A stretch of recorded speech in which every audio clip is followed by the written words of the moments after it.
Profesional muda kita berbagi cerita, jadi inspirasi untuk semua. Ragam kisah tentang menggapai cita-cita, berkarya hanya untuk Indonesia. Indonesia Muda Club, Indonesia Muda Club.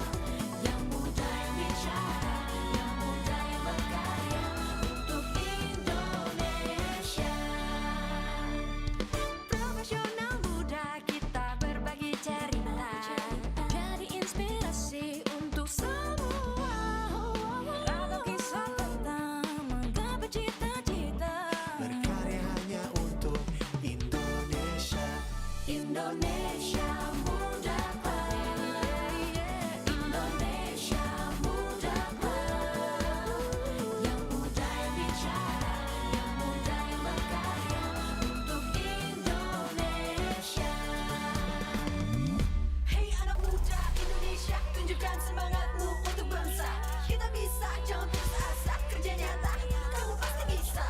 Satu nusa, satu bangsa, satu jiwa, satu rasa. Suarakan hatimu, luapkanlah, pasti bisa, jangan menyerah ya. Bicara yang muda yang berkarya untuk Indonesia. Indonesia Muda Club, Indonesia Muda Club. Yang muda yang bicara, yang muda yang berkarya untuk Indonesia.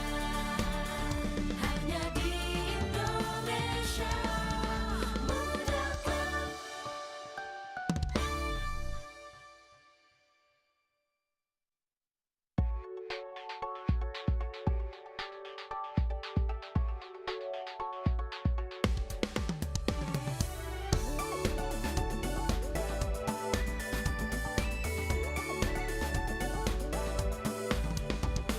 Profesional muda kita berbagi cerita, jadi inspirasi untuk semua.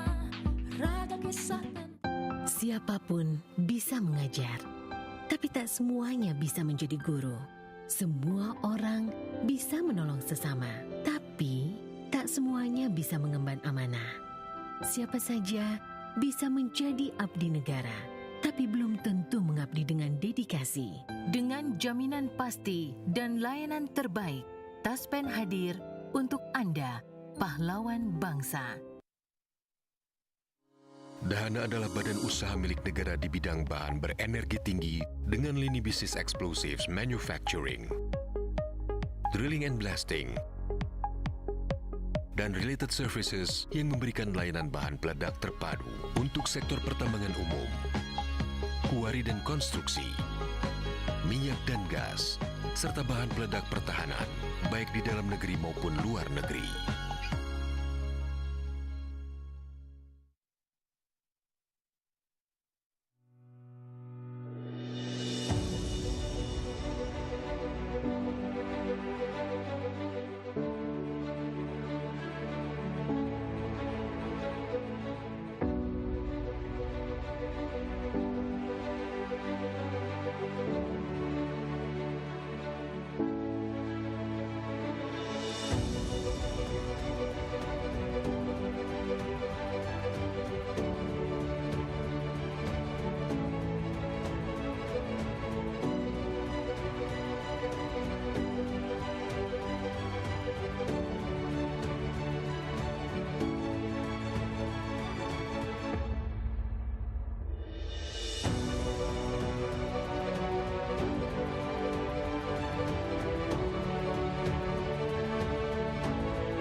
Ya,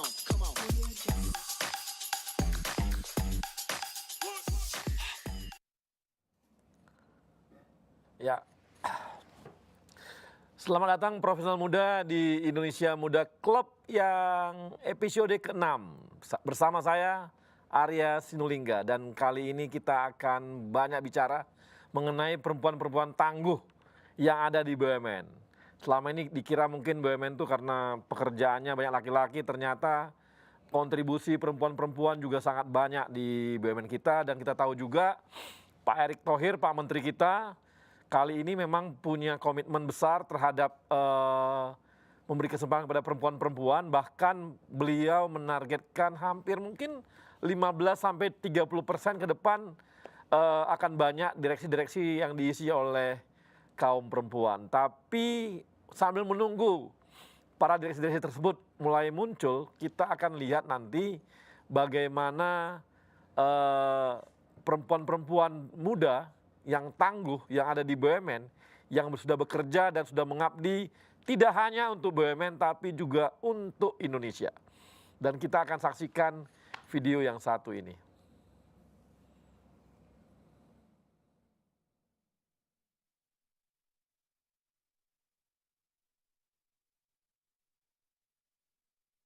Profesional muda BUMN bisa apa? Aku siap untuk berinovasi. Aku bisa melawan arus untuk kebaikan bangsa. Aku bisa membuat perubahan. Aku bisa bekerja dengan jujur dan independen. Aku bisa memajukan bangsa dengan kreativitas. Kini saatnya profesional muda BUMN dan Indonesia mempunyai wadah untuk mengasah dan bertukar pikiran agar lebih kreatif, inovatif, dan solutif. Saksikan Indonesia Muda Club, diskusi cerdas dengan para profesional muda BUMN untuk Indonesia yang lebih baik.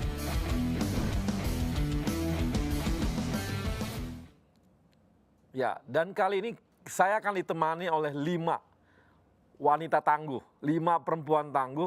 Tapi yang hadir di studio ada 2. Kita akan banyak bicara dulu dengan 2 orang perempuan-perempuan tangguh ini. Yang pertama adalah Mbak Indah, lengkapnya Dwi Indah Agustina. Saya hafal benar, kenapa? Karena namanya ada tertera di situ, di bajunya. Kalau tadi nggak tertera saya bingung juga namanya mana. Tapi panggilan kece-nya namanya Indah. Ini berasal dari Pertamina, PHE, tapi artinya bukan Pertamina, bukan yang di office ya, tapi memang benar di lapangan, yang di field, yang kabarnya saya dapat informasi ada di West Madura ya. West Madura. Jadi ini adalah yang pertama. Yang kemudian yang kedua ada pilot kita, Mbak Melinda. Melinda apa Mbak? Melinda Alfred. Melinda Alfred. Nah, Mbak Melinda ini masih muda, kece, cantik, dan yang pasti sudah sekarang ini menerbangkan pesawat Boeing 737-800 dan sudah memiliki jam terbang sekitar 3.000, hampir 3.500. Jadi sudah kerjanya terbang mulu nih, terbang terus. Apa nggak bosan? Bosan nggak Mbak? Belum sih Pak, sampai hari ini. Sampai hari ini belum bosan? Belum bosan. Jadi namanya, nah ini saya mau tanya Mbak Melinda. Ini kan Mbak Melinda, saya mau nanya, ini kan dunia laki-laki banget ya, di pilot kan. Di angkatan Mbak itu berapa dulu yang laki-laki dan berapa yang perempuan? Di angkatan saya sendiri Pak. Sendirian? Iya. Sendirian kamu di sekolah itu? Enggak, maksudnya yang perempuan. Iya, maksudnya sendirian perempuan. Udah pasti. Kamu sendirian di sana berapa? Satu angkatan berapa? Waktu di flying school 20, kemudian di ATR itu kita cuma ber-8, jadi saya sendiri juga perempuan. Sendirian perempuan juga. Dan sekarang di Garuda yang perempuan berapa orang? Di Garuda 31 orang. Dari total? 1.204. Wow. 0,3%, 0,3% ya? 2,5%. Ya, 0,2,5%. Jadi sangat kecil sekali perempuan yang kalau ini benar-benar tangguh ini. Kenapa sampai tertarik jadi pilot, Mbak? Apa waktu kecil suka penerbangan, suka bobot pilot atau apa gimana gitu? Oh enggak, kebetulan papa juga terbang. Oh, papa terbang. Terus lihat kayaknya enak, terus diajak akhirnya pas SMA itu sempat diajak Joy Flight sama papa. Oke. Terus ditanya suka atau nggak? Suka banget. Oh jadi papa kamu jadi pengaruh banget kalau gitu ya? Iya. Jadi dan papa sekarang udah pensiun juga atau masih terbang? 2 tahun lagi pensiun. Oh jadi masih terbang dong kalau gitu. Pernah nggak tandem pernah? Tidak boleh. Oh nggak boleh. Oh iya betul. Nanti satu keluarga ada bahaya kalau sampai. Iya sepakat. Nah ketika saat ini misalnya apa saja tantangan Anda yang Melinda hadapi sebagai pilot perempuan gitu? Apa ya? Kadang masih kepercayaan masyarakat yang masih kadang kurang. Saya mau nanya bukan di masyarakat ya, tapi di lingkungan kerjanya gitu. Kalau di lingkungan kerja, kadang ya kaptennya sendiri juga kadang masih, ini serius orangnya kecil bisa terbang. Orangnya kecil bisa terbang. Jadi tantangannya seperti itu. Pasti waktu pada awal sekali pesawat apa yang diterbangkan? Pesawat latihnya adalah Cessna 172. Oh Cessna ya. Kemudian naik terus? Kemudian di Garuda pertama kali terbang ATR 72600. Oke. Terus kembali disekolahin lagi sama Garuda di Boeing 737-800. Oke, dan itu sudah terbang ke luar negeri? Sudah. Sudah. Biasanya pembagian tugasnya bagaimana tuh? Terjadwal 1 bulan itu. Oh terjadwal 1 bulan. Enggak, maksudnya kalau ke luar negeri berapa kali setiap bulan gitu ada? Atau gimana? Nggak ada. Oh nggak ada? Pokoknya schedule-nya dipublish 1 bulan itu penuh. Oke.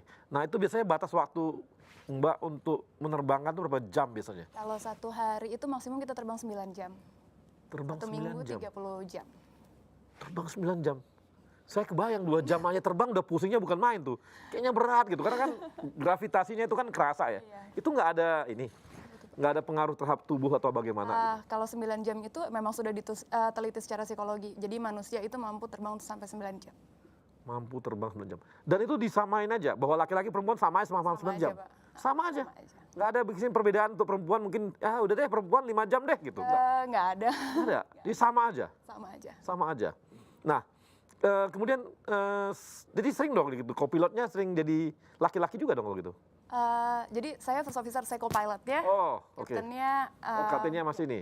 Tapi sekarang ada di Garuda itu 2020 ini mereka kembali 2 kapten perempuan. Oh, kapten perempuan 2? Pesawat yang sama dengan saya. Oh gitu. Pernah nggak berbarengan gitu perempuan-perempuan? Pernah. Oh pernah? Iya. Itu gimana rasanya? Ini nggak ngerumpi nggak lo? Seru sih. seru. Oh memang beda ya kalau sesama pilotnya laki-laki sama perempuan sama perempuan beda ya? Kalau sama-sama perempuan sama-sama detil dan sama-sama cerewet juga. Sama-sama detil, sama-sama cerewet. Ada nggak kesempatan untuk ngerumpi gitu di pesawat kalau lagi terbang? Kalau lagi terbang. Misalnya kalau otomatiknya lagi dihidupin gitu? Bisa. Bisa ya? Masih bisa. Berapa jam biasanya matic, berapa jam yang manual?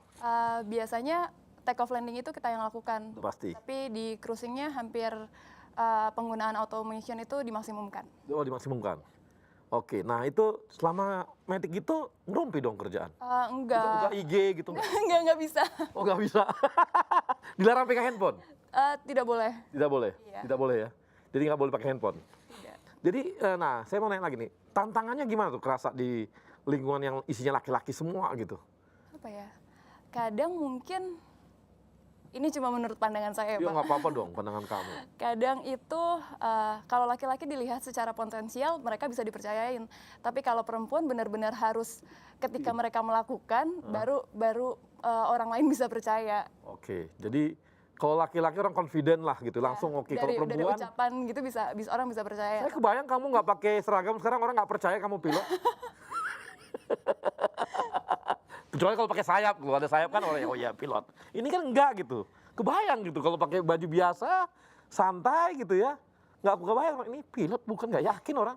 Dikira mahasiswa ya, masih kuliah kali ya. Baru selesai 4 tahun ini. Baru 4 tahun di. Usia kamu berapa? 27 tahun. 27 tahun? Iya. Buset. 27 tahun sudah 3.500 jam penerbangan untuk Boeing 737? Untuk 2 tipe pesawat. Jadi sebelumnya tipe pesawat, oh iya. di ATR juga. Wow. Udah menikah? Belum, Pak. Ada yang tertarik pilotnya? Belum juga. Ada nggak ini, maaf nih ya, kita menyinggung kalau misalnya merendahkan atau gimana gitu dialami nggak?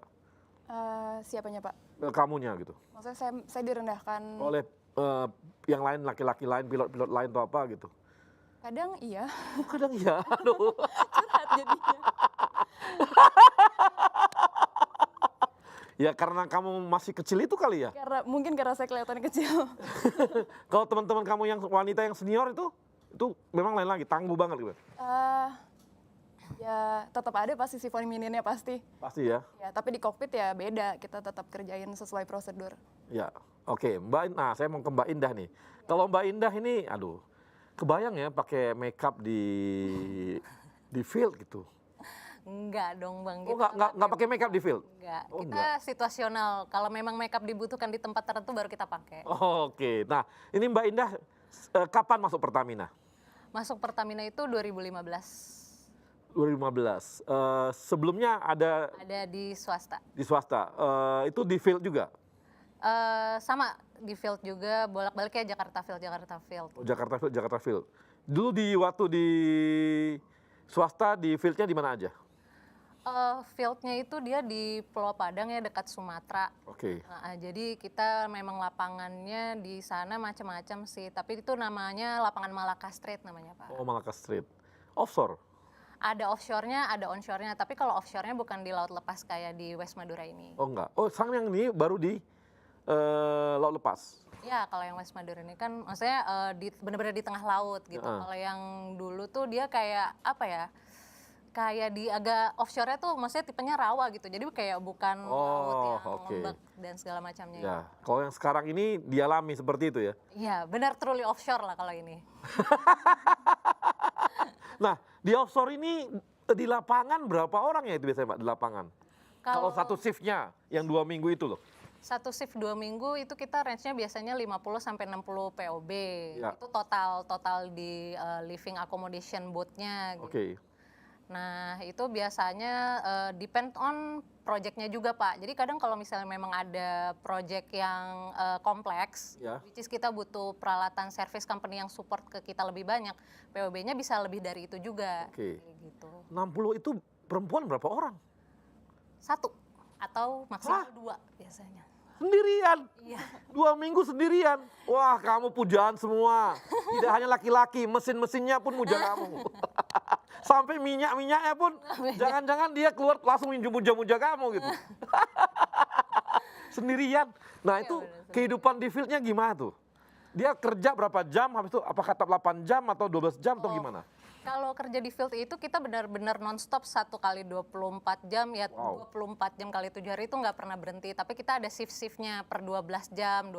Jadi udah dibagi-bagi. Jadi kehidupan kita juga di sana hitungannya juga teratur ya. Sampai jam makan pagi, siang, sore, supper, meeting pun itu semua juga udah diatur. Oke. Cuman kan kalau memang kita yang oil and gas company-nya, which is yang kita punya lapangan, kita mungkin jamnya nggak mengikuti sesuai personal services yang per 12 jam gitu. Jadi kita harus bisa pintar-pintar menyesuaikan jamnya juga. Oke. Gitu. Itu bosan nggak di lapangan field tuh? Ya balik lagi sih Bang, mau ditempatin di mana aja asal kita sibuk nggak akan bosen. Oh, kalau sibuk. Tapi kalau lagi istirahat 12 jam itu ngapain aja? Nonton? Netflix atau apa gitu nggak ya? Oh iya, kalau di sana wifi ada, TV kabel pun ada gitu. Jadi kalau misalnya 12 jam untuk cari hiburan kayak gitu, kadang kita juga nggak sempet. Karena kan kita 12 jam udah heboh sama pekerjaan tuh. Jadi kita benar-benar manfaatin waktu buat istirahat.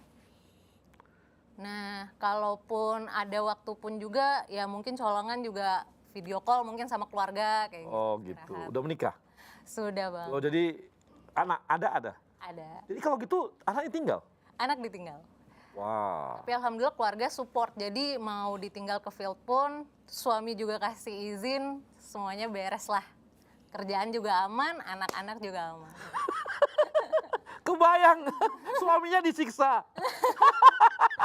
Jagain anak. Nah, suami aku juga kerja, alhamdulillahnya mamaku tuh udah pensiun. Jadi dititipin juga nggak serta-merta cuma mama aja yang jaga, pasti ada babysitter juga yang jaga. Oke, nah selama di field itu biasanya gimana sih? Pasti ada ini kan tantangan-tantangannya gitu, apalagi dunia laki-laki seperti itu. Di field itu dinamis dan challenging banget Bang. Jadi dinamisnya adalah misalnya kita ini well intervention ini adalah kalau dianalogiin di untuk halayak umum itu kita ibarat dokter. Ya. pasiennya itu sumur. Jadi kalau sumurnya sakit atau bermasalah, kita yang perbaiki supaya dia bisa produksi prima lagi seperti semula gitu. Oke. Nah, challenge-nya itu adalah kadang kalau misalnya sumurnya sakit, penyakitnya sama gitu, tapi karakteristiknya beda. Berarti treatmentnya itu berbeda. Beda lagi, ya.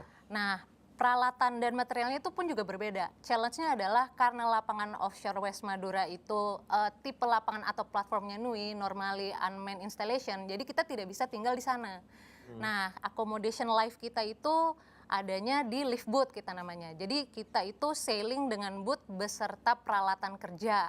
Dan itu pun challenge-nya adalah limitasi dari deck space-nya. Oke. Jadi kita harus pintar-pintar mengatur posisi barang-barang dan mana yang harus didahulukan untuk servis yang dilakukan nggak terkendala. Oke. Karena kalau misalnya kita sembarangan naruh barang gitu, atau kita misalnya main kirim barang yang prioritasnya belum harus dilakukan, nah nanti bisa menghalangi escape route.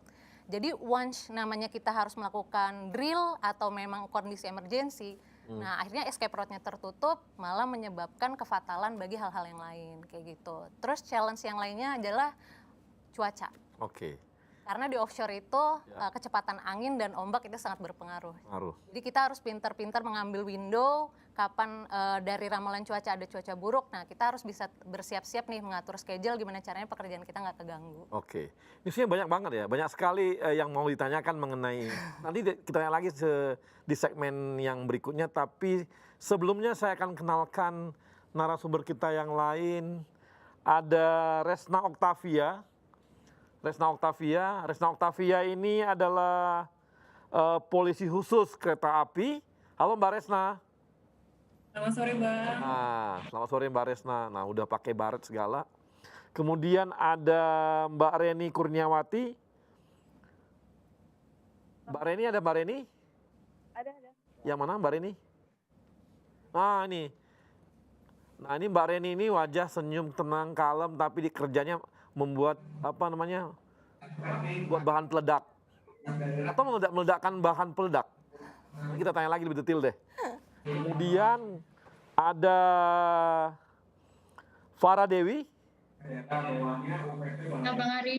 Ya, Farah Dewi ini adalah port captain di Pelindo 2. Nanti kita tanya apa sih kerjanya Mbak Farah ini. Nah, demikian nanti kita di segmen berikutnya kita akan bincang-bincang dengan 3 narasumber kita yang perempuan tangguh lainnya. Kita kembali setelah yang satu ini.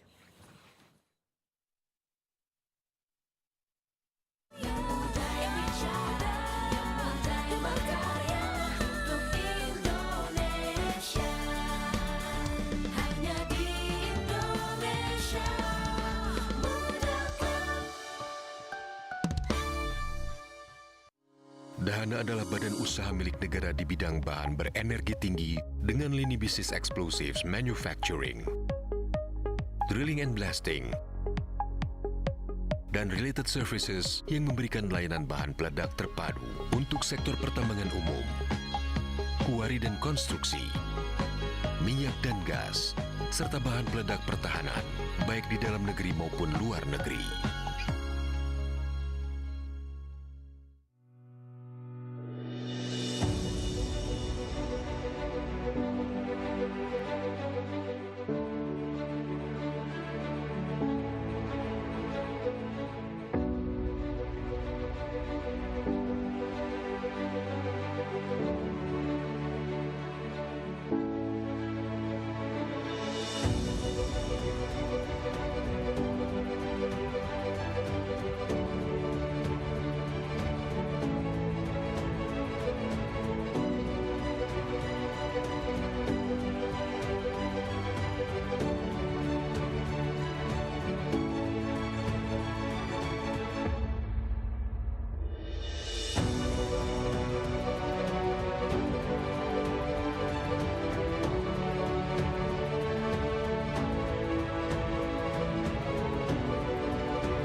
sebuah semangat baru dalam menghadapi tantangan di masa depan. Kementerian BUMN dan seluruh BUMN di negeri ini terus bekerja keras untuk meningkatkan nilai ekonomi dan sosial demi kepentingan masyarakat luas. Melalui inovasi model bisnis yang akan mendorong mesin pertumbuhan dan kepemimpinan teknologi agar siap menghadapi perubahan. Melalui peningkatan investasi dan terciptanya ekosistem investasi yang sehat, pengembangan talenta adalah kunci agar BUMN siap bersaing secara global. Semua ini hanya untuk negara dan bangsa, untuk Indonesia.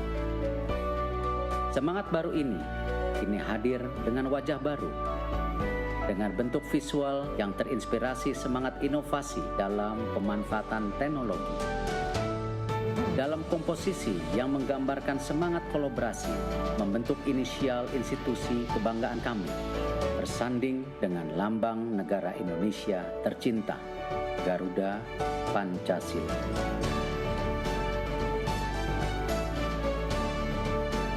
Inilah wajah baru kami, Kementerian Badan Usaha Milik Negara Republik Indonesia, BUMN untuk Indonesia.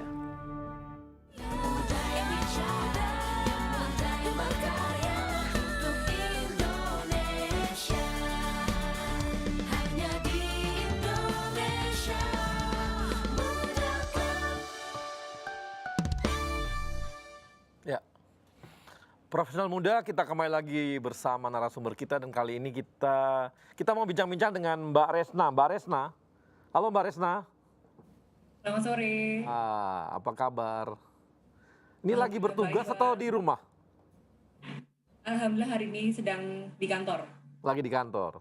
Ini maksudnya polisi khusus kereta api atau maksudnya apa nih? Kerjanya ngapain aja nih? Nangkapin orang atau nangkapin pegawai karyawan kereta api? Oh enggak, tugasnya tupoksinya adalah pengawalan kereta api. Oh, pengawalan kereta api. Pengawalan kereta api dari stasiun awal menuju stasiun akhirnya. Oke, emang banyak gangguan, Mbak, selama ada di sana? Selama ini gangguannya apa aja? Kalau kereta ekonomi kebanyakan untuk penumpang-penumpang yang masih merokok, lebih banyak itu. Oh, untuk yang disiplin ya, disiplin ini. Yeah. Nah, kalau untuk ini gimana? Untuk untuk yang new normal ini bagaimana? Masalah disiplin pakai masker dan sebagainya. Untuk dengan pandemi yang sekarang, kereta api sudah menerapkan sistem aturan yang terbaru. Jadi petugas kereta api tugasnya adalah melakukan pengecekan suhu setiap 3 atau 4 jam sekali, kemudian selalu mengingatkan kepada penumpang untuk selalu memakai masker dan face shield. Tugasnya Mbak ini Resna apa aja ketika ini normal nih? Pengawalan kereta api penumpang. Kalau untuk Polsuska yang perempuan sendiri, untuk pengawalan kereta api eksekutif yang pagi aja. Oh, yang pagi aja. Oh, jadi untuk perempuan pagi aja? Nggak sempat, untuk malam-malam nggak ada? Tidak boleh. Nggak boleh? Tugas untuk yang pagi aja. Kenapa nggak boleh malam-malam? Tingkat kerawanannya. Tingkat kerawanan. Jadi tetap yang perempuan tetap dijaga juga tingkat kerawanannya gitu ya? Ya betul sekali, Bang. Nah, mau nanya saya nih, kenapa kamu tiba-tiba pengen jadi polisi khusus gitu? Kok apa perekrutannya gimana dulu gitu? Gimana kamu daftarnya gitu? Kok kepikiran gitu loh? Kami dulu, kalau untuk angkatan kami yang dari angkatan 2011 itu dari Gagang Pangtukir, Angkatan Darat sebelumnya, terus angkatan kami sendiri. Kemudian diberikan kesempatan untuk mengikuti seleksi administrasi, seleksi kesehatan, kemudian lulus, kami tanda tangan kontrak sebagai Polsuska. Oke. Nah, kamu kenapa sampai kepikir untuk mendaftar gitu jadi Polsuska? Karena dulu nggak tahu Polsuska itu apa. Dulu pengennya kan seperti TNI Polri gitu, Bang. Dulu Polsuska kan nggak ada. Taunya aja gitu. Oke. Tapi ini ya, emang seneng kehidupan laki-laki yang gaya tentara gitu atau gimana emang, Resna? Terinspirasi dari orang tua lebih tepatnya. Oh gitu, orang tua kamu apa? Tentara juga? Pensiunan TNI. Ini orang tuanya ternyata pengaruhnya besar sekali, bapaknya semua begitu ya. Tadi Mbak Melinda juga begitu. Oke, saya mau nanya langsung ke ini lagi deh. Mbak Reni, Mbak Reni. Halo Mbak Reni. Mbak Reni, ada? Kalau nggak ada Mbak Reni, sementara Mbak Farah Dewi. Mbak Farah. Boleh Bang Hari, iya siap. Oke, nah langsung siap aja, kayak tentara aja. Mbak Farah ini kerjanya di sana ngapain aja nih? Di sebagai port captain tuh apa aja kerjaannya? Iya, sebenarnya mungkin lebih realnya mungkin bisa ke marine spesialis ya. Kalau port captain mungkin bisa menggantikan untuk misalkan aku ada yang berhalangan hadir di atas kapal, saya bisa menggantikan karena mungkin saya punya experience atau pengalaman di kapal. Gitu Bang Ari. Oh, jadi ini kapten kapal gitu ya? Siap ya, saya kapten. Oh, kapten kapal. Tuh, bukan hanya pesawat loh, kapten kapal. Ini pendidikannya gimana, Mbak? Saya dari PIP Semarang, angkatan 38 2001, lulus 2006, kemudian saya di kapal offshore, kebetulan di AHTS atau Anchor Handling Task Supply. Selama 5 tahun saya berlayar, sampai pegang nakoda selama setahun. Setelah itu saya di Total Offshore sebagai Marine Inspector dan Marine Zone Coordinator, setelah itu sebagai VTS Control. 2015 saya join di APC sebagai VTS Operator, dan kemudian saya ditarik untuk di Jasa Armada untuk support di vesselnya gitu. Oke, kapal yang Mbak bawa apa aja? Kapasitasnya apakah penumpang atau barang atau apa yang pernah selama ini? Untuk di mana nih? Untuk waktu saya berlayar atau sekarang di APC-nya? Sekarang selama berlayar. Berlayar saya di kapal sport offshore, jadi saya di Anchor Handling Task Supply untuk HTS. Oh gitu. Towing rig dan mungkin si Mbak Enda mungkin lebih paham ya, kan dia well intervention ya. Towing rig. Ini kayaknya kliennya ini Pertamina banyak ini jangan-jangan. Iya betul, Pertamina, kita ngelolanya di daerah Pertamina betul. Betul ya. Nah ini betul, satu kapal itu anak buah kapal kamu ABK dan sebagainya total dengan ininya berapa biasanya? Kurang lebih ada 16 sampai 17 lah bersama dengan kadet. Oh gitu. Itu laki-laki semua dong? Laki-laki semua ya. Mereka mau kamu perintah? Kira apa Bang Ari? Mereka mau gitu kamu perintah itu di laut-laut gitu, mau gitu diperintah sama cewek? Ya, udah sesuai jabatannya Bang Ari. Nah ini tantangannya gimana Mbak selama jadi nakoda gitu? Ada nggak perlawanan dari ABK nggak, ini perempuan gitu loh. Bayangin perempuan nakoda gitu. Ada pasti. Ada pasti ya? Pasti ada. Tapi lama-lama sih mereka pasti nurut juga pasti ya? Kamu apa ini? Pakai cubit atau pakai pleteran gitu gimana marahnya gitu? Kita ada kondit Bang Ari, kita ada kondit di kapal. Kalau misalkan dia berbuat yang negatif, kita bisa bikin kondit, laporkan ke perusahaan. Oke.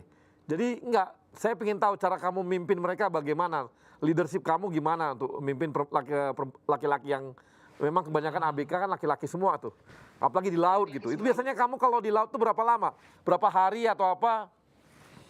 Kalau kita lagi posisi negeri kita bisa 1,5 bulan ya. Wow, 1,5 bulan di laut terus? Dari mulai towing segala macam itu sampai untuk sama barsnya segala macam bisa 1,5 bulan lamanya, baru kita bisa balik ke pangkalan. Selama itu kamu di laut terus gitu? Siap ya. Ini gila, ini tangguh banget gitu ya. Sebulan dia Mbak ini bawa kapal mimpin seperti itu gitu ya. Baru nggak pernah mabuk laut gitu.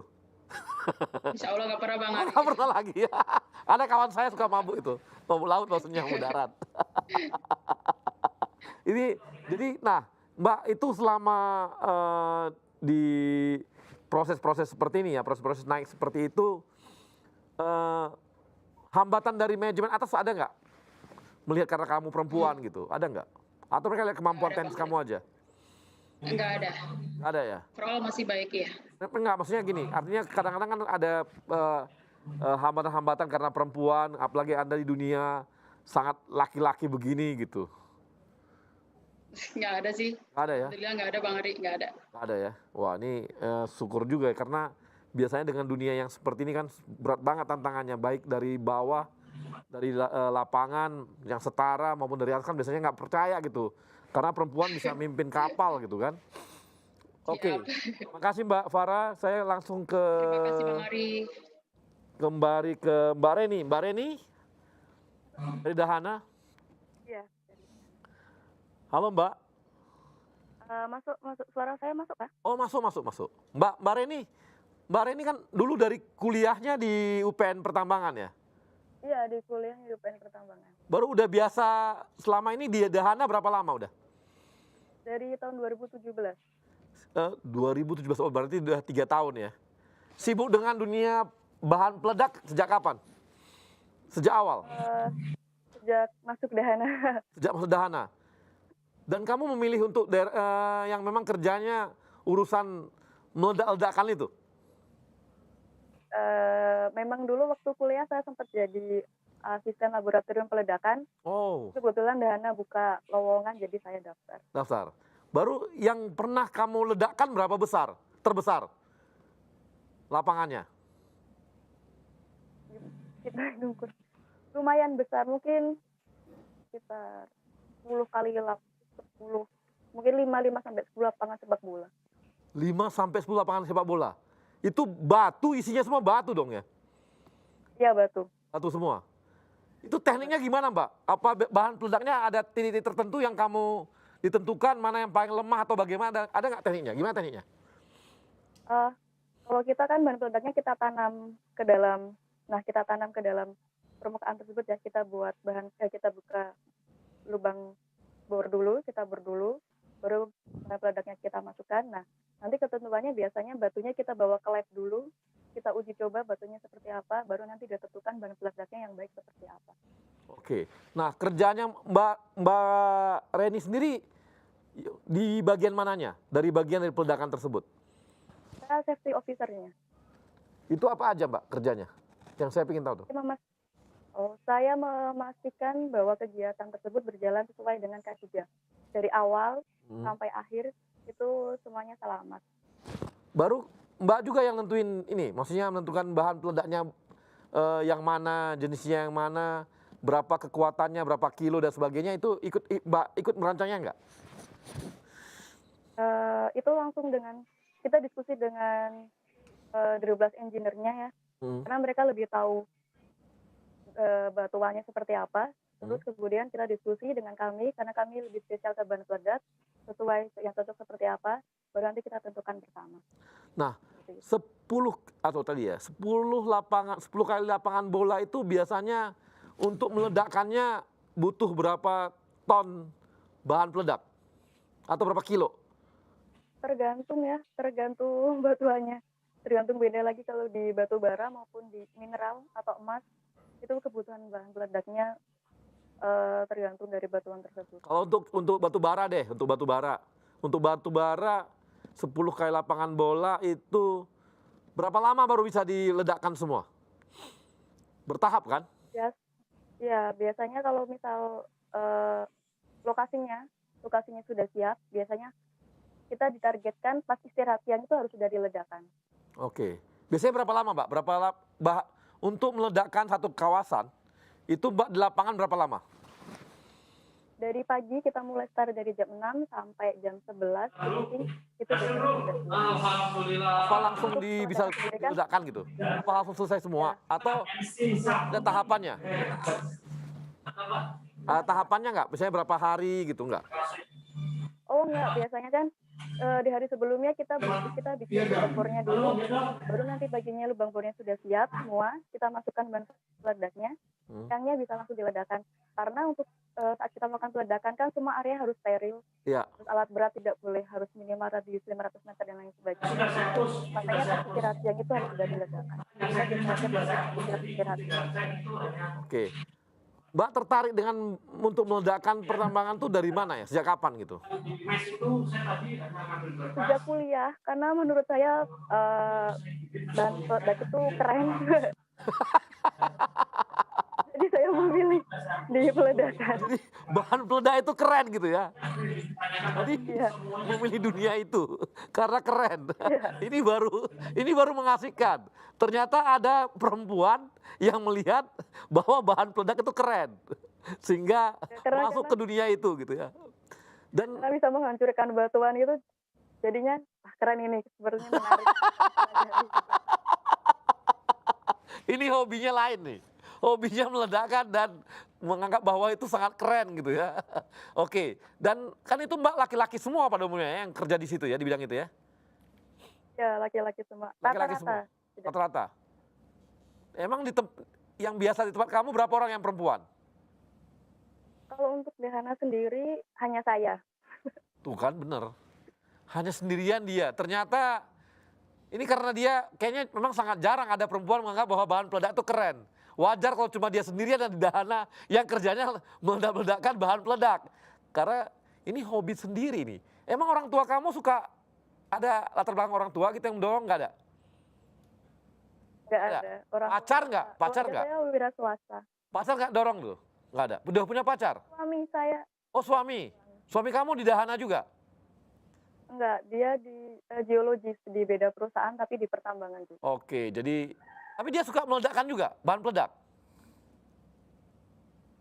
Dia Enggak ya? tertarik dengan Tertarik ya? Memang beda, kamu memang beda. Ya. Lebih keren daripada suami kamu. Karena menganggap bahan peledak itu keren. Oke, baik. Permuda kita akan kembali lagi setelah yang satu ini.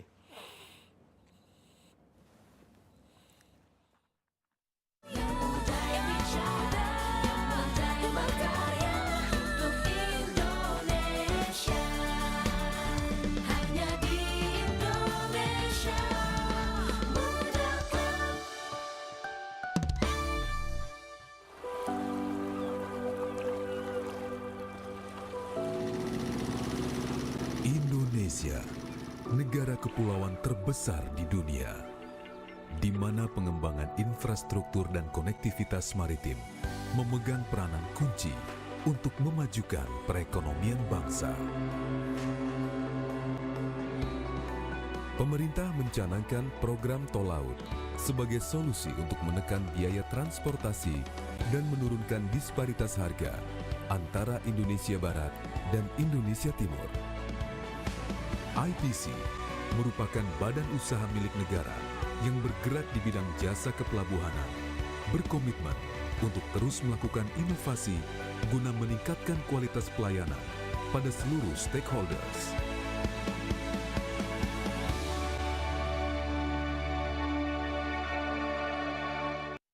Siapapun bisa mengajar, tapi tak semuanya bisa menjadi guru.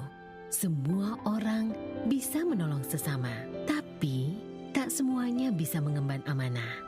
Siapa saja bisa menjadi abdi negara, tapi belum tentu mengabdi dengan dedikasi. Dengan jaminan pasti dan layanan terbaik, Taspen hadir untuk Anda, pahlawan bangsa.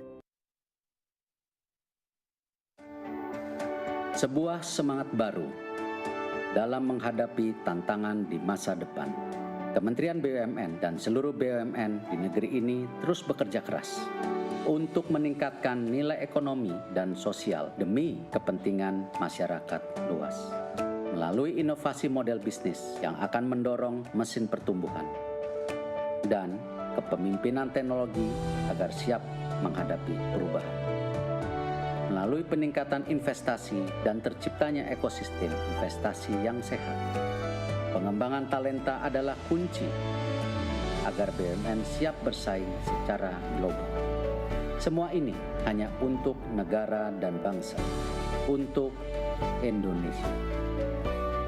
Semangat baru ini hadir dengan wajah baru, dengan bentuk visual yang terinspirasi semangat inovasi dalam pemanfaatan teknologi. Dalam komposisi yang menggambarkan semangat kolaborasi, membentuk inisial institusi kebanggaan kami, bersanding dengan lambang negara Indonesia tercinta, Garuda Pancasila.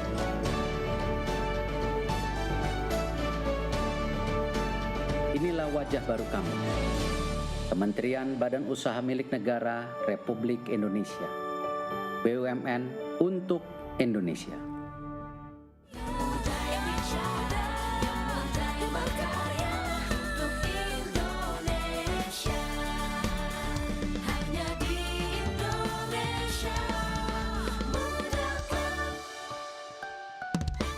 Ya, profesional muda, kita kembali lagi di Indonesia Muda Club dan kali ini kita ingin tahu nih, Mbak Indah, apa yang paling mengesankan selama Mbak Indah di offshore itu atau di lapangan di field yang sangat menarik bagi Mbak Indah dan juga itu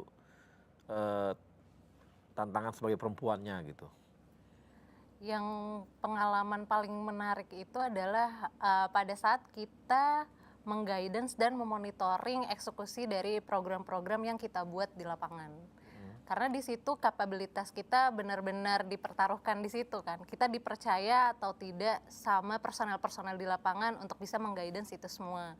Karena pada saat praktek pekerjaan di lapangan, biasanya para personel di lapangan itu sudah punya best practice berdasarkan karakteristik lapangan di sana. Jadi gimana caranya kita bisa mendeliver dari program yang ada, tapi harus mempertimbangkan berbagai macam aspek. Dan yang paling utama itu safety dan produksi. Jadi biasanya kadang ada orang yang melihat program itu, oke, cara jalannya seperti ini, yang penting selesai terlaksana. Tapi biasanya itu belum tentu dia memperlihatkan aspek yang lain. Yang misalnya dia mempertimbangkan yang penting safety gitu. Tapi produksinya belum tentu bisa tercapai. Itu kan nggak baik gitu Bang. Jadi kita biasanya mengguidance ke arah sana bagaimana caranya semua aspek bisa kita dapatkan. Nah yang selama di lapangan yang Mbak lihat bahwa ini prestasi besar gua nih gitu. Itu ada nggak? Pernah nggak atau apa gitu? Prestasi besarnya itu adalah pada saat tahun kemarin kita bekerja sama-sama personel di lapangan itu mengguidance dan monitoring untuk pelaksanaan perforasi di zona eksplorasi tapi di kondisi sumur yang sudah completion well-nya. Jadi udah ada rangkaian casing dan tubing di dalam.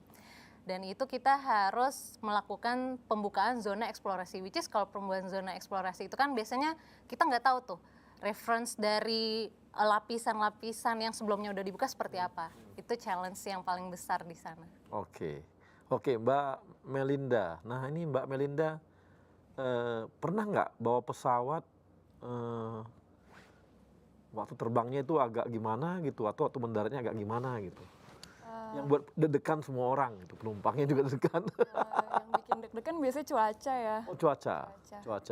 Ya, tapi kan tetap ada prosedurnya, terus ada limitasinya juga untuk jarak pandang kita bisa melakukan approach ke landasan. Jadi ketika saya rasa itu tidak lagi safe, kita melakukan miss approach seperti go round, jadi holding lagi, nunggu lagi. Tapi akhirnya sih tetap landing dengan selamat. Pernah nggak ada kejadian yang cukup berat gitu? Kalau berat, semua harus dihadapin sih. Iya nggak, maksudnya ada satu kejadian yang kamu anggap ini kamu ingat terus gitu sampai hari ini gitu? Kalau ingat terus, waktu pertama kali rilis kayaknya deh. Jadi dulu kita kan terbang sama instruktur dulu. Terus setelah rilis di line operation kita terbang sama captain yang bukan instruktur. Terus itu pertama kali saya landing di Banyuwangi, karena adanya perubahan arah angin jadi landingnya kencang. Itu yang penumpang tuh turun dari pesawat, di samping kaca tuh dia kayak gitu-gitu. Dan itu jadi benar-benar keinget, jadi nggak mau buat lagi. Oh gitu. Landingnya jelek gitu ya? Iya, ya sebenarnya kan itu juga dipengaruhi arah angin kan. Iya. Ya, kita sebagai penerbangnya cuma bisa melakukan sesuatu yang sesuai prosedur yang paling aman, ya itu yang saya lakukan. Oke, Mbak, tadi Mbak Reni ya? Mbak siapa? Mbak Reni. Mbak Reni, di mana field yang paling berat yang Mbak Reni rasakan? Yang susah atau agak lapangannya agak susah diledakkan gitu? Walaupun Anda hobi meledak-ledakan, ini berat banget nih meledakannya gitu. Pernah nggak? Sering sih. Oh sering? Seringnya gimana kan? Kalau di dunia tambang kan semakin dalam, berarti dasarnya semakin kecil ya. Karena kita bikin seperti danau itu. Nah, saat di bottom pit, di pit paling bawah, sedangkan kita harus meledakkan, tapi langsung dikelilingi oleh dinding-dinding Nah ini yang paling susah, bagaimana kita mengkondisikan tetap peledakannya bagus, tapi dia tetap safety, gitu. Tidak ada batuan jatuh dan lain sebagainya. Biasanya berapa meter sampai diledakkan tuh? Ke bawah? Biasanya kita 6 meter. 6 meter sampai kedalaman 6 meter sampai terkadang 12 meter juga. Wow. Kebayang ya, 10 kayak lapangan bola, kemudian kedalamannya 12 meter. Itu batu kemana semua itu terbang? Mambur. Mambur. Itu biasanya berapa kilometer jauh, berapa meter tuh? Biasanya radiusnya kawan-kawan menjauh dari tempat yang diledakkan. Kalau untuk alat berat dan lain sebagainya biasanya minimal 300 meter. Oke. Kalau untuk manusia 500 meter. 200 meter. Terus steril. Lapangan yang paling mengasihkan menurut Mbak Reni dari mana? Di mana yang pernah terjadi? Yang Mbak ledakan? Yang paling mengasihkan? Artinya paling berat juga tuh, challenge-nya paling oke gitu. Yang di bottom pit, tapi juga sampingnya SAM ada sumur juga. Bukan. Misalnya di mana? Di Kalimantan kayak, di Palembang kayak, atau di mana gitu? Di tempat saya saat ini di Kalimantan Tengah, di Indomuro Kencana. Oh gitu. Kayaknya Mbak ini karena dia hobinya itu, dia sih happy-happy aja, mau apa nggak ada sama dia oke aja. Jangan-jangan kamu setiap ada tempat peledakan tuh adalah kebahagiaan tersendiri bagi kamu kayaknya. Saat peledakannya tuh bagus, sempurna itu ada rasa puas tersendiri. Aman semua, ada rasa puas. Jadi bener nih hobinya. Itu deg-degannya. Hobinya. Deg-degannya di situ. Jadi karena hobinya itu, ya dia nggak ada, makin berat, makin mengasihkan gitu ya. Kadang waktu peledakannya sudah bagus, tapi waktu kita cek ada flying rock, kena alat berat atau apa, nah itu waduh sudah. Oke. Biasanya butirannya, hasil ledakannya sebesar apa paling kecil dan sebesar apa paling besar? Kalau gitu sebesar ini? Susah dijelaskan. Batunya? Ini yang paling jauh, pasti yang paling jauh lebih kecil. Iya pasti. Ya pasti lebih, kalau yang untuk di lokasinya sendiri pasti ukurannya besar. Oke, memang lain nih. Kalau Mbak Resna. Halo Mbak Resna. Siapa? Mbak Resna, kalau di kereta itu paling berat, pernah nggak kejadian yang paling berat ada ketemu sama ya kriminal atau apa, pernah gitu? Alhamdulillah selama saya berdinas ngawal nggak menemukan kriminal. Oh gitu. Yang paling berat apa nih? Selama bertugas? Paling kalau kita lagi ngawal, seringnya digodain sama penumpang. Bisa nggak sih ngawalnya? Bergol aku dong, katanya gitu ke penumpang, apalagi rombongan-rombongan gitu. Jadi tantangan terbesar bukan pernah terhadap kriminal ya, tapi terhadap godaan penumpang gitu ya. Betul sekali. Oke, tapi paling jauh kemana sih? Paling jauh ke Surabaya, pernah Surabaya bertugas gitu? Dinas terakhir di Surabaya untuk pengawalan paling jauh ke Semarang. Oke, itu paling 6 jam ya atau 4 jam? Kurang lebih 3,5 sampai 4 jam. 3,5 4 jam. Jadi enggak. Dan biasanya kalau bertugas berapa lama? 1 hari langsung PP. Jadi dari pagi yang sudah nyampe, tunggu kereta selanjutnya, malam sudah balik lagi di Surabaya. Balik lagi. Oke, jadi tapi yang tantangan terbesar adalah godaan penumpang ya. Betul sekali. Oh, betul sekali. Beda-beda gitu tantangannya. Nah, tadi Mbak apa nah? Farah Dewi, Mbak Farah. Kalau Mbak Farah pernah nggak ada gelombang besar atau sesuatu yang membuat sebagai nakoda itu menyulitkan atau ada hal lain yang pernah? Kalau gelombang besar selama di offshore sih dulu nggak terlalu besar sih Bang Ari, paling cuman swell aja ya sampai 3 meter, 4 meter gitu aja sih. Cuman untuk kendalanya kadang kalau kita mau positioning rig di wheel-nya itu agak, kalau lagi gelombang sih emang agak susah karena kita harus anchoring job ya kan, atau job anchor di sana itu agak susah memang. Terus kendala juga kadang pas kita lagi towing gitu kan, mungkin kita ada kendala engine gitu kan, itu juga bikin kendala juga yang saya alami. Itu Bang Arya. Oke. Nah, saya ingin tahu Mbak selama kan agak beda nih tantangan sebagai perempuan. Itu kira-kira usaha apa yang membuat Mbak selalu berusaha untuk yang terbaik di tempatnya gitu? Supaya orang percaya nih bahwa perempuan, kan beda ya. Seperti biasa, karena pasti perempuan itu tantangannya berbeda, apalagi di dunia laki-laki gitu. Membuktikan bahwa Mbak itu ini gimana gitu caranya? Kalau saya sendiri sih masih stay aja, tetap semangat aja sih Bang Arya selama ini, tetap, percaya diri untuk menghadapi semua tantangan sama cobaan yang diberikan sama Allah ya, apalagi pada dunia kerja yang sudah berbeda-beda saya jalani, satu di kapal, masih berlayar di laut, dan keduanya saya di-support di pengeboran, di offshore, ketiga saya di EPC, di pelabuhan. Itu benar-benar saya alami banget gitu kan, 3 perusahaan yang sangat bonafit dan saya harus berusaha bagaimana caranya saya bisa menghadapi apapun pekerjaan yang saya diberikan sama atasan. Biasanya kerja ini nggak? Kerjanya lebih daripada yang biasa nggak? Kalau yang lain kerja mungkin berapa jam, Mbak, lebih dari itu gitu, gimana? Enggak, biasa aja sih Bang Arya. Ya? Normal aja. Normal aja? Jadi nggak ada usaha-usaha pembuktian bahwa, oke, gue perempuan, tapi gue bisa kerja lebih daripada itu kok gitu? Enggak. Oh enggak ya, santai Tapi aja. kalau ada meeting-meeting sih, meeting-meeting aja Bang Arya, mungkin sampai malam pernah sih kalau di EPC ya. Oke. Nah, kalau Resna, tadi Resna mana Mbak Resna? Mbak Resna. Ya. Nah, Mbak Resna mau saya tanya nih, membuktikan bahwa Mbak sebagai perempuan bisa sebagai Polsus ini saya beda dan punya prestasi lain dibandingkan yang laki-laki itu gimana? Ada nggak usaha-usaha seperti itu? Sama melaksanakan tugas dan tupoksi seperti yang lain, tetap walaupun dibilang bisa nggak sih melakukan seperti itu, tetap harus melakukan yang terbaik, kemudian tetap harus senyum, tetap humanis juga, jadi nggak boleh cemberut gitu, nggak boleh mengedepankan kesan garang kan, tetap harus senyum. Walaupun digodain harus senyum gitu? Tetap harus senyum, nggak boleh terbawa emosi, nggak boleh baper. Begitu ya. Baru pembuktian kerja atau gimana, ada nggak yang lain apa di sana gitu? Sejauh ini melakukan yang sesuai tupoksi SOP itu aja. Ini polisi beneran nih, benar-benar polisi beneran. Isinya tupoksi aja gitu. Sesuai SOP, sesuai tupoksi udah selesai gitu ya. Nah kalau tadi Mbak apa? Mbak Farah ya? Oh bukan, sorry, Mbak Reni. Mbak Ren, kamu membuktikan bahwa kamu punya kemampuan untuk meledakan lebih daripada yang lain tuh gimana ya? Sebenarnya tantangannya karena badan saya kecil, jadi kadang sering bisa nggak sih ini kecil gitu, tapi saya yang pertama pasti saya harus belajar tekun, kemudian buktikan pekerjaan saya secara profesional. Nah di sini harus profesional, kemudian harus tegas, seperti itu. Gitu. Nggak ada bahwa Anda punya analisis yang lain yang apa gitu, nggak ada?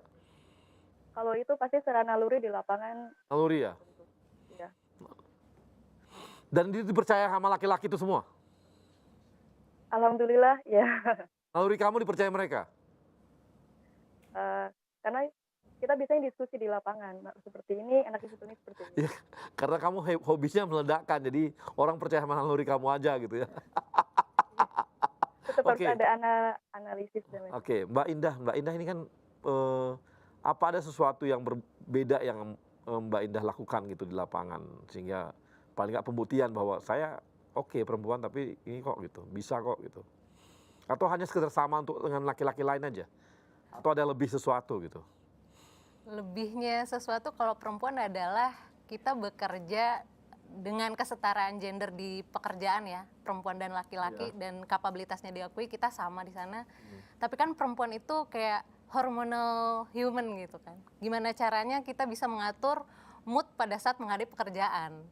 Dan apalagi saya seorang ibu, pasti ada rasa khawatir meninggalkan keluarga di rumah gitu kan. Jadi gimana caranya saya tetap bisa bekerja profesional tapi tanpa terganggu oleh masalah di rumah atau masalah keluarga. Seperti itu sih mungkin lebihnya Bang. Karena kan biasanya ibu lebih sensitif lah dengan urusan keluarga dibanding mungkin laki-laki, itu menurut saya. Oke, jadi nggak di lapangan sini tantangannya adalah apakah Mbak Indah kerja lebih gila daripada laki-laki atau usaha lain yang dilakukan gitu?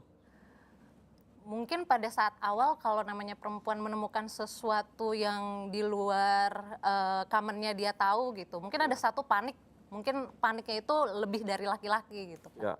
Nah mungkin itu sih kelebihannya, kita harus bisa kontrol mood kita dan paniknya kita supaya bisa setenang laki-laki dalam menghadapi masalah. Oh gitu ya. Gitu sih. Kalau kamu Mel? Sebagai pilot, apakah kamu ada sesuatu yang kamu ingin tunjukkan bahwa gue lebih hebat kok daripada laki-laki gitu?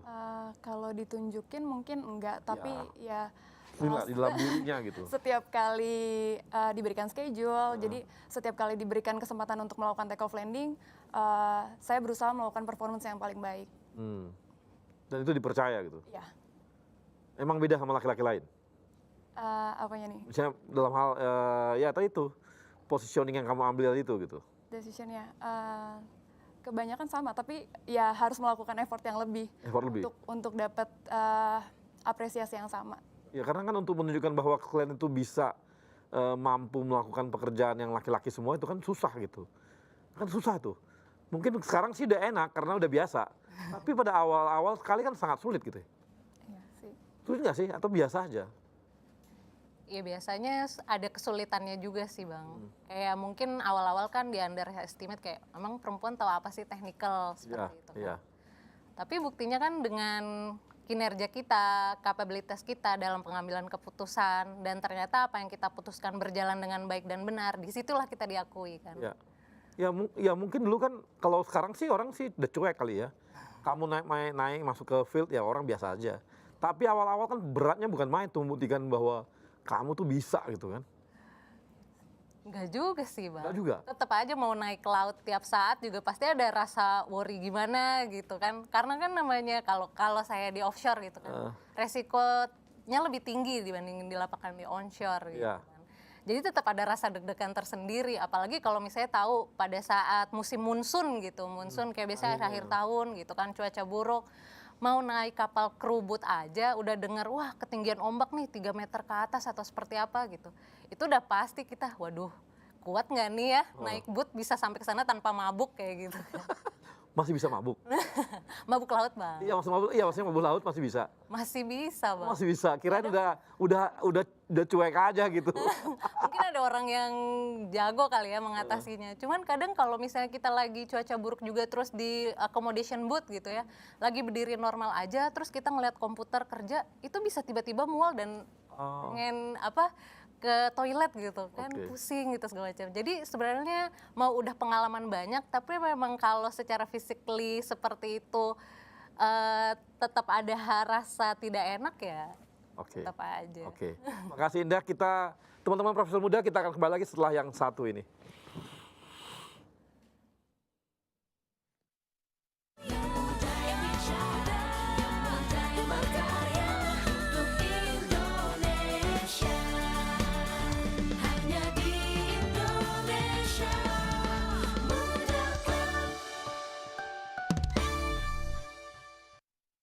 Siapapun bisa mengajar, tapi tak semuanya bisa menjadi guru. Semua orang bisa menolong sesama, tapi tak semuanya bisa mengemban amanah. Siapa saja bisa menjadi abdi negara, tapi belum tentu mengabdi dengan dedikasi. Dengan jaminan pasti dan layanan terbaik, Taspen hadir untuk Anda, pahlawan bangsa.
Sebuah semangat baru dalam menghadapi tantangan di masa depan.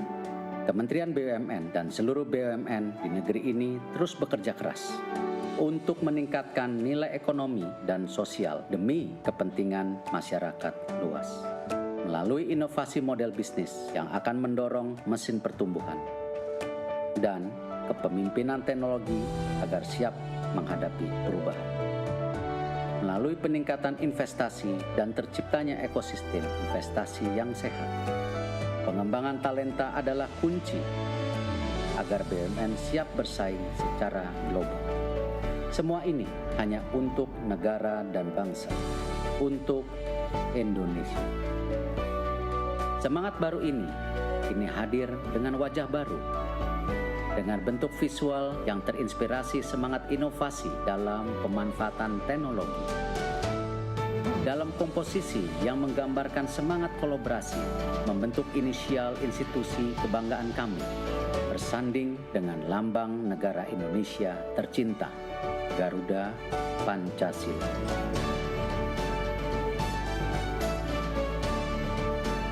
Inilah wajah baru kami, Kementerian Badan Usaha Milik Negara Republik Indonesia, BUMN untuk Indonesia.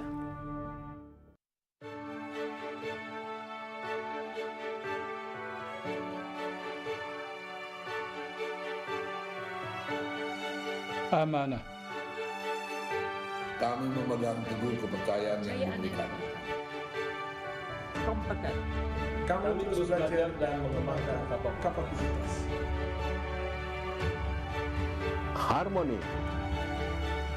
Kami saling peduli dan menghargai perbedaan. Loyal. Kami berdedikasi dan mengutamakan kepentingan bangsa dan negara. Kami terus berinovasi dan antusias dalam menggerakkan ataupun menghadapi perubahan. Kami membangun kerjasama yang sinergis.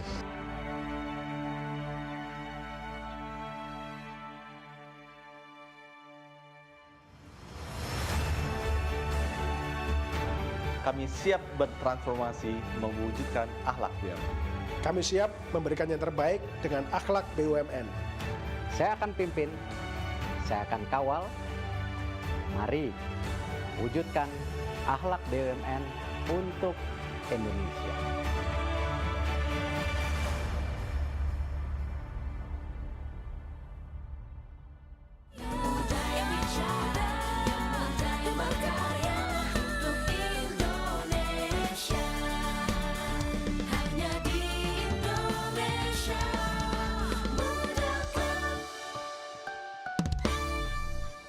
Ya, Prof. Muda, kita kembali lagi di Indonesia Muda Club dan saya ingin tahu nih ke Mbak Farah.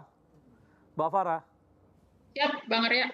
Jangan-jangan sebenarnya di kehidupan lingkungan laki-laki lebih mengasihkan daripada kalau bekerja di lingkungan perempuan? Ada betulnya. Ada betulnya ya? Iya. Ada betulnya Bang Arya, betul. Nah, apa betulnya tuh? Apa betulnya? Gitu.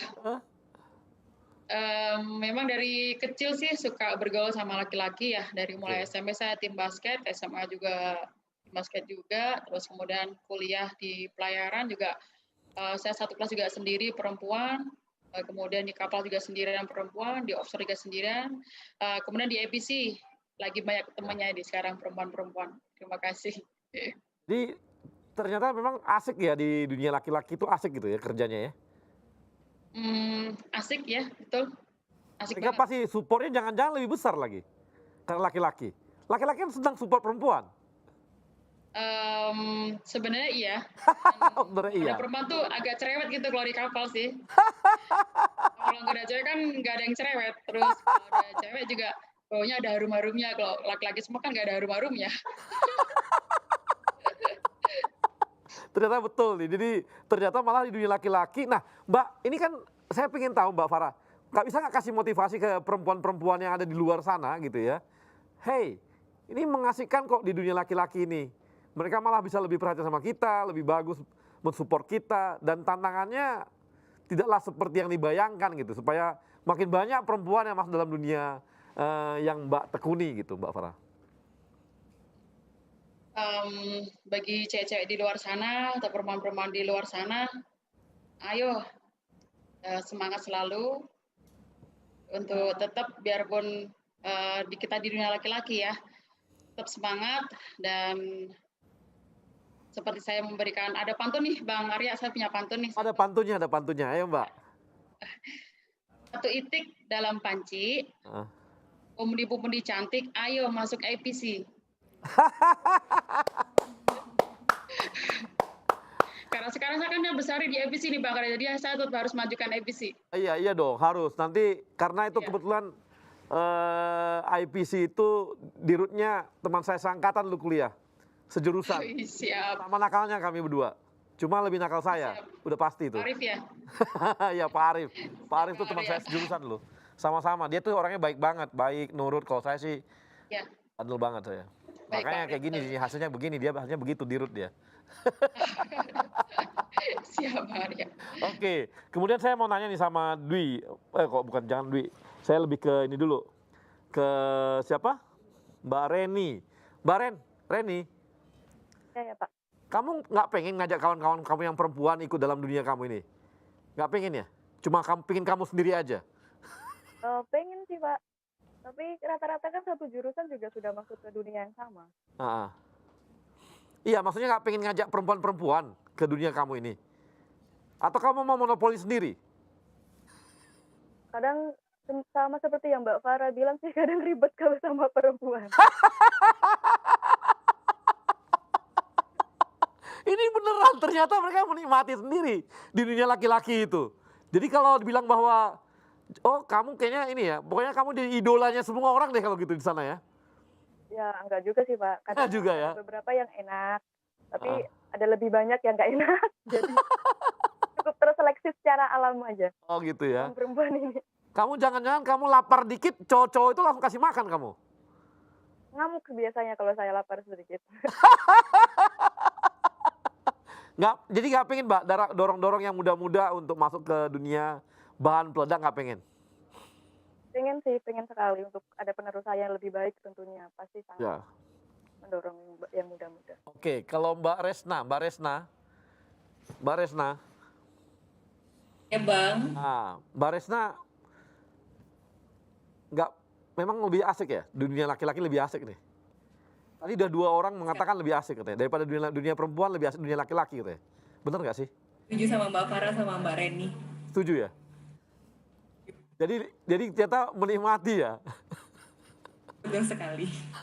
Jangan-jangan Mbak Resna batuk sedikit aja, langsung cowok-cowok itu langsung kasih minum, jangan-jangan? Enggak, malah kenapa? Oh nggak apa-apa, dianggapnya udah biasa katanya, kan dianggapnya cowok juga, cuman dalam bentuk jilbab gitu aja. Tapi ada ini ya, memang dibuka peluang-peluang untuk perempuan-perempuan memang dibuka di sana? Untuk Polsuska sendiri, terakhir itu untuk adik liting angkatan 2013 sampai saat ini masih belum dibuka lagi untuk Polsuska lagi. Insya Allah kedepannya dibuka kesempatan untuk Polsuska yang perempuan lainnya. Oh gitu ya.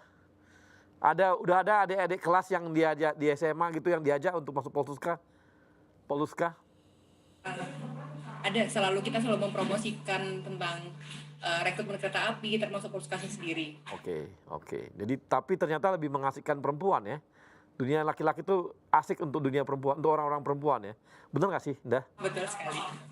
Setuju, Bang. Setuju ya? Setuju. Aduh, ini bahaya ternyata. Jangan-jangan mereka menikmati banget di dunia laki-laki itu.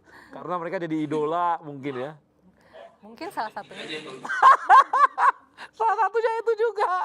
Batu dikit dikasih langsung minum gitu ya. Jangan-jangan megang kepala begini langsung dikasih, waduh kamu sakit ya, ini obatnya gitu.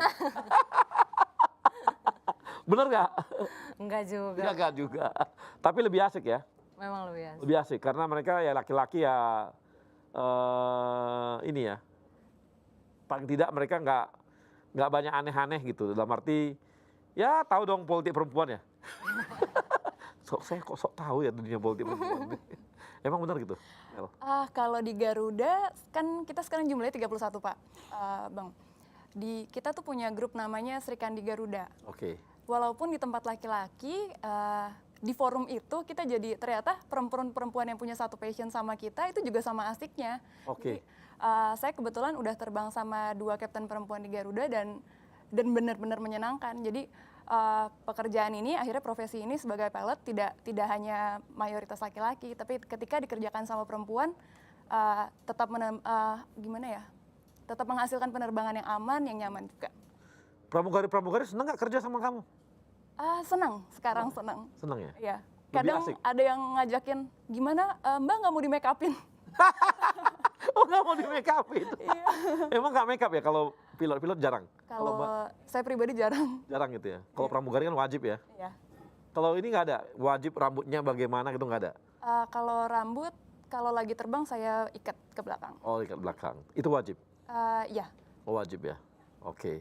Jadi memang wajib, tapi dukungan dari teman-teman laki-laki baik-baik, bagus-bagus gitu ya? Dorongan dari teman-teman, ya. Mereka Cukup suportif, ya. Sportif ya? Iya. Jangan sportif ya Indah ya? Kenapa? Tapi laki-laki lebih sportif gitu ya? Oh enggak dong, kita yang di dunia laki-laki juga sama sportif ya. Enggak, artinya karena dia dunia laki-laki betul begitu, akhirnya merasa bahwa ya ini inilah gitu. Lebih sportif, lebih apa gitu. Lebih jauh, lebih itu gitu ya. Pernah ada gangguan nggak tentang laki-laki ganggu gitu, enggak ya? Enggak sama sekali sih. Nggak ada ya? Benar-benar mereka tuh sopan-sopan banget Bang. Sopan. Terus kadang saking sopannya tuh misalnya papasan mereka sampai gak berani lihat muka. Kita sampai bingung ada yang salah sama muka kita. Tapi ternyata salah satu bentuk penghormatan personel-personel di offshore itu adalah ya mereka nggak staring at women dalam waktu yang lama gitu. Mungkin takutnya kan disangka itu tidak sopan. Iya, iya. Jadi salah bentuknya seperti itu. Ya kadang-kadang kan dengan dunianya, kayak tadi Mbak Farah tadi ya. Mbak Farah ya, yang di kapal pasti merasa bahwa orang kan mikirnya kapal laut gitu kan udah negatif aja gitu. Wah ini pasti laki-lakinya keras-keras semua gitu kan. Kalau di offshore gitu juga nggak ya? Nggak ya? Nggak sama sekali. Nggak semua engineer kan? Nggak semua engineer, pasti ada supporting personel juga. Tapi mereka nggak ada yang keras, malah sangat-sangat ramah ya. Iya, iya. Dan welcome banget sama kita di sana gitu. Jadi kalau ke offshore tuh rasanya kayak second home aja Bang. Oke. Karena benar-benar kita disambut gitu sama mereka. Oke. Baik, terima kasih kawan-kawan. Tadi sudah kita dengarkan bagaimana teman-teman perempuan kita, teman-teman BUMN yang memang bekerja di dunia laki-laki ternyata mengasihkan. Tidak seperti yang dibayangkan bahwa inilah dunia yang keras gitu ya. Tapi ternyata mereka mampu, tetap cantik, tetap bisa pakai makeup gitu ya. Bisa oke, bisa keren walaupun sepatunya. Coba lihat sepatunya. Coba kamera lihat sepatunya. Wah tuh walaupun sepatunya begitu, ya memang berat kayaknya. Makanya sering olahraga. Supaya bisa ngangkat sepatunya. Tapi ternyata itu menarik bagi ini ya. Ternyata cukup menarik untuk perempuan-perempuan hidup di dunia profesi laki-laki seperti ini gitu. Dan mereka ternyata tidak ada yang namanya pelecehan-pelecehan, nggak ada juga. Oke dan dihormati dan dihargai dan ini membuat kita BUMN bisa membuka ruang lebih besar lagi kepada kawan-kawan teman-teman perempuan di luar sana untuk masuk di dunia yang mengasihkan ini gitu dan bisa menjadi tantangan tersendiri. Apalagi ternyata katanya dunia laki-laki ini ternyata mengasihkan bagi perempuan-perempuan karena mereka sangat dihargai, malah lebih suportif gitu ya. Dan ya mungkin banyak keuntungannya. Banyak keuntungan yang didapatkan dari sana gitu. Dan pengetahuan udah pasti ya. Mungkin lebih tough, udah pasti. Saya yakin bahwa teman-teman di dunia laki-laki ini lebih, bukan saya katakan di luar sana nggak lebih tough ya, tapi berbeda, tantangannya sangat berbeda sekali. Jadi kawan-kawan, demikianlah episode kali ini. Tapi sebelumnya kita juga meminta kawan-kawan untuk bisa mengusulkan social project yang dilakukan oleh teman-teman Indonesia Muda Club yang dari berbagai Indonesia. Silakan, karena saya dapat informasi juga kawan-kawan Indonesia Muda Club akan bekerja sama dengan Ikatan Pelajar Nahdlatul Ulama dan akan memberikan beasiswa kepada mereka. Dan ini adalah social project akan dilakukan oleh teman-teman dari IMC dan kita juga menunggu apalagi proposal-proposal dari kawan-kawan yang akan diseleksi dan akan diberikan kepada masyarakat Indonesia dimanapun berada. Dan kita akan kembali lagi pada episode yang akan datang dan mudah-mudahan dengan tema yang lebih seru lagi. Terima kasih.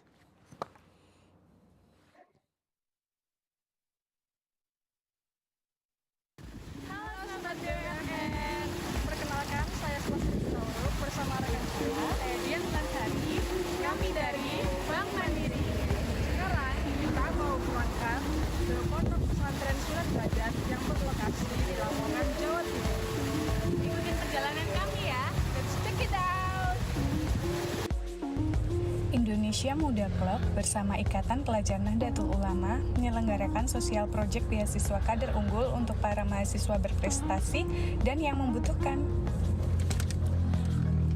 Indonesia Muda Club melalui Profesional Muda BUMN memberikan beasiswa sebesar 50 juta untuk 50 penerima yang tersebar di wilayah Jawa Tengah dan Jawa Timur. Beasiswa yang disalurkan melalui aplikasi Link Aja secara langsung ke nomor penerima. Setelah 1 jam perjalanan, kita sampai di Pondok Pesantren 9 Derajat. Ikuti kegiatan kita di sini ya.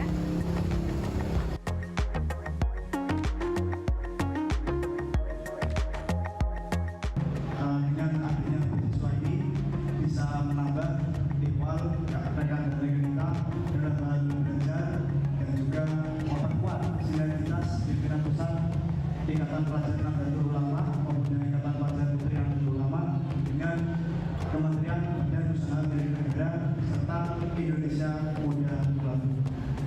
Sekian yang bisa saya sampaikan, kurang lebihnya mohon maaf. Wabillahi taufiq wal hidayah. Wassalamualaikum warahmatullahi wabarakatuh.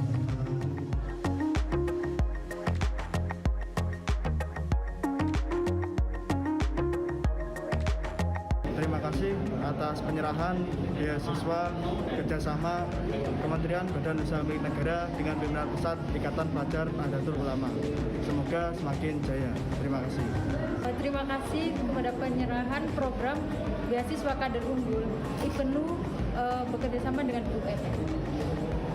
Akhirnya selesai juga di penghujung acara pemberian beasiswa kader unggul dari Indonesia Muda Club bersama Kementerian BUMN. Sampai jumpa di proyek Indonesia Muda.